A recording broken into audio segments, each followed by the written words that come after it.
श्री सीताराम चंद्राभ्याम नमः। उत्तरकांड 10वां सर्ग।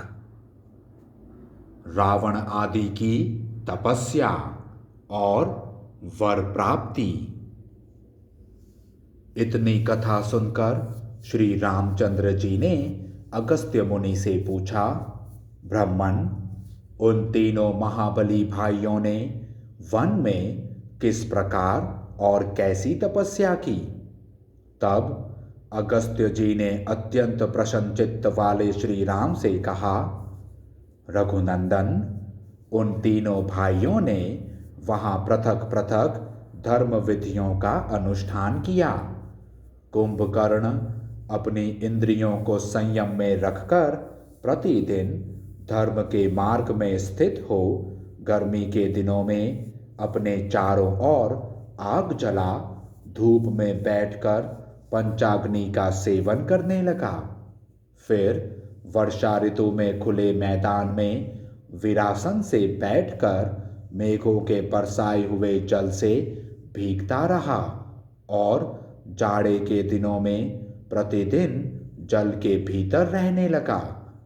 इस प्रकार सन्मार्ग में स्थित हो धर्म के लिए प्रयत्नशील हुए उस कुंभकर्ण के 10,000 वर्ष बीत गए। विभीषण तो सदा से ही धर्मात्मा थे। वे नित्य धर्म परायण रहकर शुद्ध आचार विचार का पालन करते हुए 5,000 वर्षों तक एक पैर से खड़े रहे। उनका नियम समाप्त होने पर अप्सराएं नृत्य करने लगीं।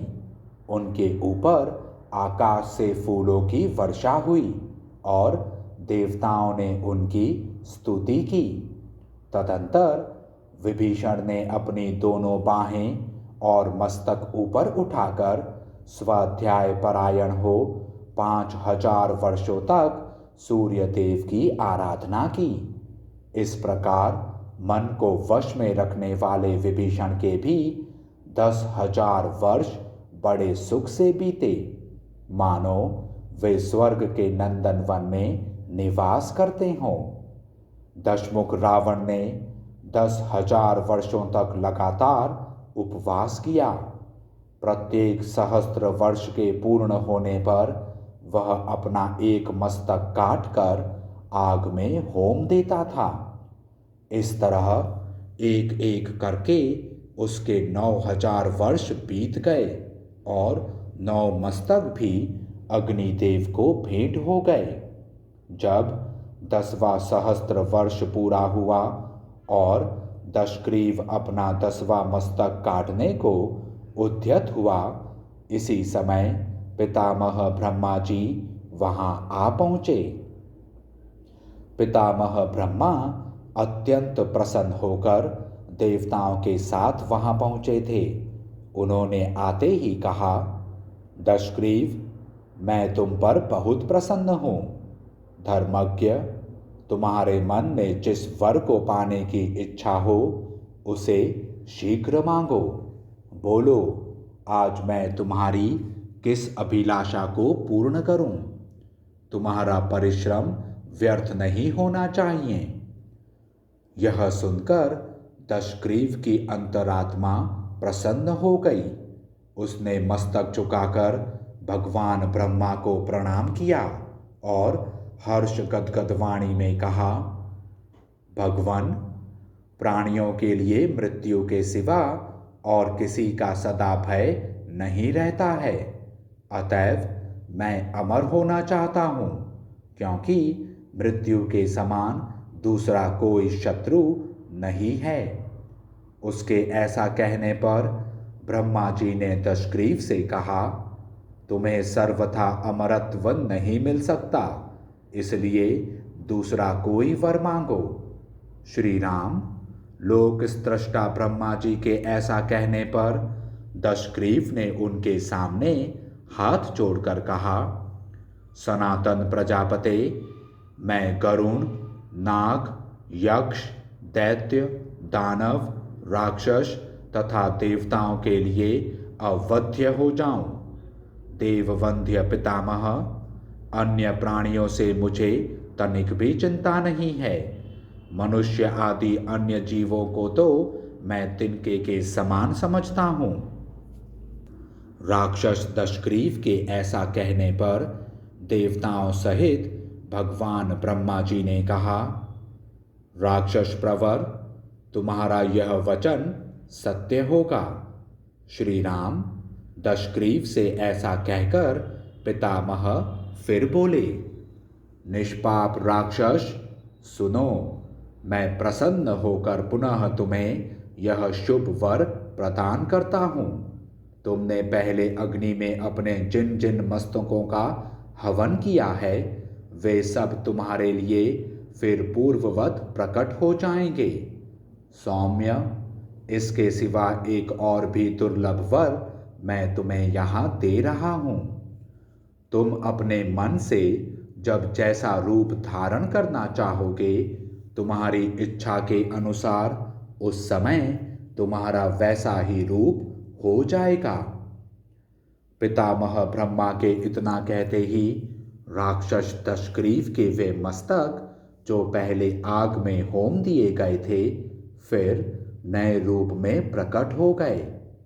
श्री राम दशग्रीव से पूर्वोक्त बात कहकर लोक पितामह ब्रह्मा जी विभीषण से बोले, बेटा विभीषण, तुम्हारी बुद्धि सदा धर्म में लगी रहने वाली है, अतः मैं तुमसे बहुत संतुष्ट हूँ। उत्तम व्रत का पालन करने वाले धर्मात्मन, तुम भी अपनी रुचि के अनुसार कोई वर मांगो।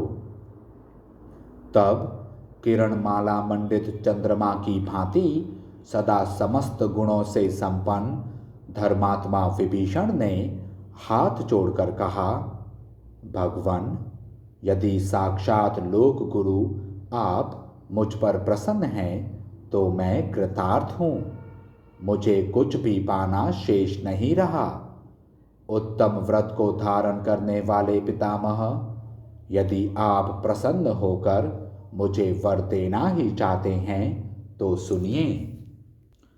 भगवन, बड़ी से बड़ी आपत्ति में पड़ने पर भी मेरी बुद्धि धर्म में ही लगी रहे, उससे विचलित न हो और बिना सीखे ही मुझे ब्रह्मास्त्र का ज्ञान हो जाए।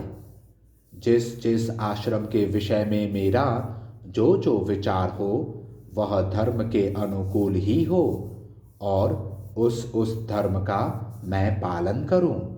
यही मेरे लिए सबसे उत्तम और अभीष्ट वरदान है, क्योंकि जो धर्म में अनुरक्त हैं उनके लिए कुछ भी दुर्लभ नहीं है। यह सुनकर प्रजापति ब्रह्मा पुनः प्रसन्न हो विभीषण से बोले, वत्स, तुम धर्म में स्थित रहने वाले हो, अतः जो कुछ चाहते हो वह सब पूर्ण होगा। शत्रुनाशन, राक्षस योनि में उत्पन्न होकर भी तुम्हारी बुद्धि अधर्म में नहीं लगती है, इसलिए मैं तुम्हें अमरत्व प्रदान करता हूँ।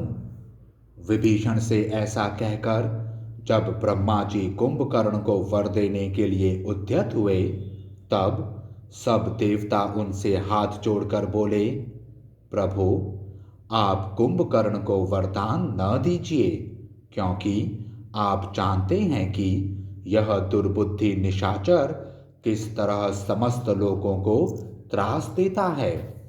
ब्राह्मण, इसने नंदनवन की 7 अप्सराओं, देवराज इंद्र के 10 अनुचरों तथा बहुत से ऋषियों और मनुष्यों को भी खा लिया है।